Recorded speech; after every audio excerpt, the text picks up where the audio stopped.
Eduardo Gabardo, Rádio Gaúcha. Bom, Roger. Boa noite. Boa noite, Roger. Gostaria que você fizesse, por gentileza, a avaliação do jogo, né? O que você procurou corrigir, especialmente no intervalo, porque o segundo tempo, o que vimos foi bem melhor, né? E se a postura, em termos de comportamento e até taticamente, que o Inter teve hoje no segundo tempo é o que você quer para o jogo da volta na quarta-feira que vem no Beira-Rio? Bom, boa noite a todos. Penso que a postura e a intenção do primeiro tempo para o segundo, elas foram parecidas, né? O que mudou foi que a gente entrou um pouquinho mais para dentro do campo do Flamengo, depois de um primeiro tempo que a gente, né, conseguiu ali, imaginando um Flamengo usando o fator local a seu favor. A gente restringia os espaços de meio, dando para o Flamengo os lados, né, tirando as bolas de flutuação interna que o Flamengo usa para desequilibrar a defesa, com muita gente atrás da linha. Tivemos pouco a bola, mas controlamos o Flamengo e sofremos um gol até no momento que a torcida começava a se impacientar, né? Um gol de bola aérea numa jogada forte, né, que o Flamengo tem, né? Cuidamos pouco da bola no primeiro tempo, talvez as bolas que recuperamos ali, 5, 6 bolas com boa oportunidade de fazer uma boa retenção e agredir o Flamengo, a gente, né, devolveu muito rápido, né? O segundo tempo foi justamente a gente dar um passo à frente, entrar uns 20 metros para dentro do campo do Flamengo, acabar oferecendo as bolas em profundidade, que era o que a gente imaginava que com a escalação do Bruno Henrique o Felipe ia explorar. Também vendo o jogo da gente contra o Bragantino e as bolas às costas que nós, com bloco mais alto, cedemos. Então a intenção no primeiro tempo foi justamente de a gente estar com o bloco um pouquinho mais baixo, para que essas bolas em profundidade não entrassem, né? Eu acho que a gente conseguiu com mérito interromper, não dando meio nem a profundidade, e no segundo tempo, um segundo tempo que a gente teve mais o controle, né? Criamos mais oportunidades, infelizmente não conseguimos uma oportunidade mais clara que nos beneficiasse com o gol, mas penso que a disputa está bem aberta, né? Está bem aberta. Desse parabéns aos atletas, né? Porque fizeram grande totalidade do jogo, uma partida equilibrada. Roger, boa noite. Leonardo Sonda, Rádio Bandeirantes. Você falou agora sobre a estratégia, que não foi muito diferente nas duas etapas, mas eu queria entender por que na segunda etapa o Inter conseguiu fazer um jogo melhor. Me pareceu que isso foi permitido um pouco também pelo Flamengo recuar um pouco na segunda etapa, e também queria saber sobre o resultado. Você falou que deu parabéns aos jogadores. O Inter, em determinado momento, pareceu se contentar com apenas 1-0. Foi isso mesmo que aconteceu? Qual foi o papo agora do vestiário com os jogadores sobre o jogo da volta? Não vi o Flamengo apenas ceder campo para a gente. Vi a gente ter mais o controle técnico da partida que me permitiu andar no campo. No primeiro tempo a gente usou as bolas mais altas, né, em saída lá de trás para o pivô do Ricardo. No segundo tempo a gente trouxe o Flamengo para dentro do nosso campo e conseguiu articular a partir do chão. Não me pareceu meu time satisfeito com 1-0, tanto que faltando 10 minutos para completar, eu troquei ainda, né, coloquei mais um atacante, que foi o Prado, de lado, para substituir o Ricardo Matias, já desgastado pelo Borré. Reestruturei o meio campo ali com a força do Richard, pelo cansaço do Thiago, para que a gente seguisse com força de buscar o empate, né? E ainda tivemos oportunidade nas bolas finais do jogo, né? Não via a nossa equipe satisfeita com o resultado de 1-0, pelo contrário, via a nossa equipe buscando o resultado até o momento, sobretudo no segundo tempo. Roger, Paulo Nunes, Rádio Guaíba. Na saída de campo, o Alexandro disse que o segundo tempo o Inter foi melhor que o Flamengo. Essa postura do segundo tempo, que você também já falou agora na sua entrevista, é a mais próxima que a gente pode ver do Inter para um jogo da volta de uma eliminatória aqui. O Flamengo tem uma vantagem, mas está em aberto essa eliminatória. E só mais um detalhe, por gentileza. Como corrigir essa bola aérea que foi hoje o que determinou a diferença no placar? Obrigado. Corrigir com o melhor posicionamento. A gente trabalhou a bola parada, Havíamos a combinação de, mesmo fechada ou aberta, a nossa linha está mais para fora da pequena área, mas os jogadores do Flamengo fizeram um bloqueio nos nossos zagueiros ali, né? Impediram que o Vitão e o Juninho pudessem acessar aquele espaço justamente que o Bruno Henrique cabeceou. Ajustar, né? Fazer a nossa posição inicial da bola parada diferente, né, para que os nossos zagueiros disputem com predominância essa bola com o Bruno Henrique. Né, o bloqueador, que é um dos dois jogadores mais baixos, ele é exclusivamente para que aquele jogador ele não consiga acessar a linha em velocidade lançada, né, mas quem deve disputar a bola aérea dentro da área é a minha linha de zagueiros, e para isso ela precisava estar mais para fora. Esse que para mim foi o equívoco do gol. E a postura, como eles foi fora alturas diferentes, que proporcionam um tipo de constrangimento diferente para o adversário. No primeiro tempo, a gente, como eu disse, queríamos tirar as infiltrações por dentro, né, do Flamengo e evitar as bolas em profundidade pela presença do Bruno Henrique. Penso que a gente conseguiu. O que não conseguimos foi reter a bola depois que nós roubamos ela. Né, então não foi postura de motivação, de ânimo, foi altura de campo. Né, que proporcionou diferentes cenários na partida e com certeza também, como frisou seu colega, o Flamengo buscou baixar um pouquinho mais, nos deu mais campo, né, para que explorasse mais as costas e as jogadas em contra-ataque, né, uma combinação de fatores. Boa noite, Roger. Esquerda, Tina Gendorf, Rádio Grenal. Temos agora a segunda parte dessa decisão, mas antes disso, tem um repeteco aí no final de semana. O Flamengo vai ao Beira-Rio e enfrenta o Colorado pelo Brasileirão. Esse jogo vai servir de ensaio para ti, para preparar o time para o jogo decisivo da Libertadores? Ou é a hora de, quem sabe, repensar, ou com alguns atletas, focar na Libertadores e também esconder um pouco o jogo?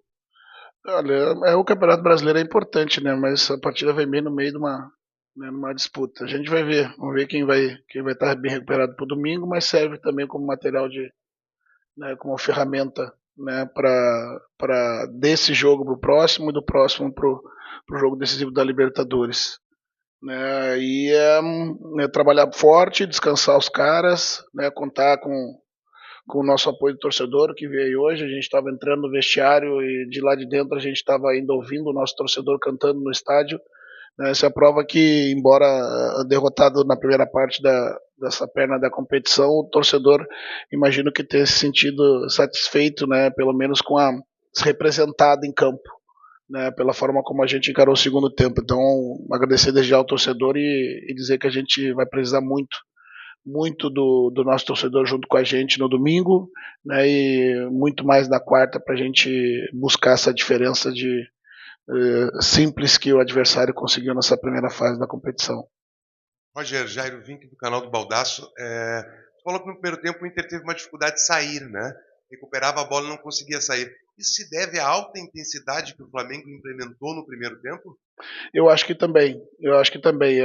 A gente faltou a gente ter uma retenção de bola, né? Uma das coisas que eu falei para os atletas foi justamente isso. Nós não podemos só tentar controlar a bola, reter a bola pela combinação da troca de passe. Nós precisamos da retenção da bola pela força, nós precisamos da retenção da bola pela habilidade, né? E nesse momento nos faltou essa combinação, as disputas aéreas, que o Ricardo estava conseguindo fazer a segunda bola, estava caindo para o adversário. A partir disso ele mantinha a bola dentro do nosso campo, né? Então faltou a gente reter a bola, e não só reter a bola, achar soluções, tanto coletivas quanto individuais, né, para a gente ficar com essa bola, né, ou seja um drible, ou seja uma jogada na velocidade, ou seja uma disputa aérea, uma jogada de corpo, né, a intensidade. Uma das coisas que eu falei para os jogadores foi que a intensidade que o Flamengo estava nos pressionando não era a mesma que a gente estava dando opção para o colega que estava com a posse de bola. Isso fez a diferença, sobretudo na nossa parte ofensiva. A parte defensiva, né, mesmo tendo pouca bola, a gente ofereceu o que o Flamengo teve mais dificuldade de fazer, né, que foi chegar pelos lados. Boa noite, Roger, aqui bem do lado da caixa. Lucas Colar, voz do Gigante. A gente viu uma grande mobilização da torcida do Inter desde ontem, né, com ruas de fogo. Também está planejada, né, uma ruas de fogo para o jogo da volta no estádio Beira-Rio. É um clima de decisão. E eu te pergunto, né, porque mais uma vez o Inter teve poucas finalizações a gol. mesmo com a troca, né, do Matias, que fez um grande jogo contra o Bragantino. Hoje o Inter não conseguiu, né, levar tanto perigo ao gol do Rossi. Como fazer para o jogo da volta, né, para que esse torcedor que está mobilizado, que está motivado, que hoje muitas vezes calou o Maracanã, veja o Inter um pouquinho mais agressivo, com condições de fazer 2 gols, que é o que o Inter precisa para avançar na próxima fase no tempo normal? Eu acho que o torcedor está acreditando. A prova, né, foi a mobilização do torcedor e a forma como ele acabou cantando, né, o clube ao final da partida. O que nos faltou e que a gente precisa recuperar é o que a gente teve contra o Bragantino. As bolas que a gente conseguiu, né, diante de um time que nos deu um pouco mais de espaço, né, a gente conseguiu. Né? Agora a gente tem que criar esse espaço, como eu disse, seja de forma individual ou as soluções, seja de forma coletiva, tanto quanto as soluções individuais, né, de cada atleta de sua posição. Roger, aqui, Adriano Garcia, Rádio Galera. Se o Jário sair da minha frente, tu me enxerga. Mas o principal objetivo o Internacional conseguiu, que é sair vivo aqui do Maracanã. Como pensar na quarta-feira, mesmo tendo o jogo de domingo, e pensando na quarta-feira, qual a principal cuidado que o Inter tem que ter com esse Flamengo? Pensando no jogo de quarta, para a reversão do placar. Eu vou analisar ainda o jogo novamente, né? Eu não consigo ter um diagnóstico assim tão rápido. O certo, né, é que, como eu disse, a estratégia de constranger o Flamengo no primeiro tempo, ela funcionou em parte, né? Porque o segundo momento, que era ter a bola, a gente não cuidou bem dela. Né, consertar a bola parada, né, ajustar, fazer os ajustes, né, e jogando dentro de casa, a altura que nós jogamos nos deu uma outra condição de campo, né, certo que o Flamengo vai usar a favor o resultado, né, nos negando o campo e buscando as nossas costas. Nós vamos ter que estar com um processo defensivo e controle de transição e contra-ataque bem ajustado para não oferecer os contra-ataques. É uma série de coisas que agora, revendo o jogo na volta, né, a gente começa a detalhar tanto para esse próximo jogo quanto para o outro. Roger, Wagner Jung, Rádio Inferno. Gostaria de entender e que tu elegesse quais foram as principais dificuldades que o Inter teve aqui de enfrentar o Flamengo no Maracanã, na parte tática e também na parte técnica. Acho que eu não falei bastante já. Mas vamos lá. No primeiro tempo, a gente teve a dificuldade de não reter a bola. Quando a gente recuperou, devolvemos muito rápido para o adversário, né, conseguimos eliminar o fator de profundidade, né, do Bruno Henrique, que tenho certeza que o Felipe usou imaginando, né, tendo visto um pouco do jogo do Bragantino e as bolas às costas que entrou.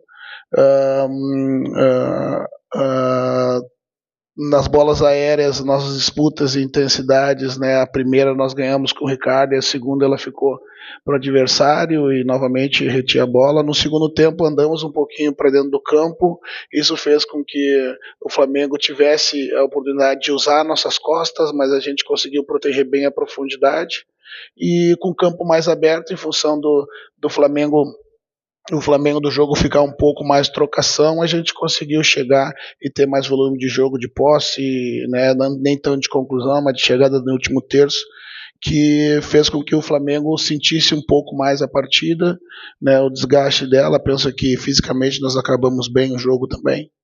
Eu acho que foi um pouco disso, e um pouco mais que eu falei aqui. Roger aqui, Vinícius, Rádio Independente. O Flamengo no jogo da volta vai ter o retorno de um dos principais jogadores, que é o Arrascaeta, né? Ficou de fora dessa partida, que num primeiro tempo encaixado, como foi o do Flamengo hoje, pode ser mais letal em relação a algumas jogadas, especialmente pelo entrosamento. Você pensa algo especial em relação a esse jogador, a presença dele ou não para a partida da volta? Nesse momento eu penso no jogo do domingo ainda, né? Mas o Arrascaeta, a gente sabe, né, a diferença que acaba proporcionando ao time do Flamengo pela sua qualidade, né, sua capacidade de decisão. Mais ainda a gente vai ter que se preocupar com o jogo de centro. Rogério, aqui tudo bem? A gente, durante a semana, projetou muito um duelo entre você e o Felipe Luiz. e até nas escalações. Hoje o Felipe Luiz ele veio com esse modelo que tu citou de buscar essa velocidade, com 4 homens de velocidade na frente. Eu queria saber se tu já imaginava que ele viria assim e se isso mudou a tua escalação de alguma maneira.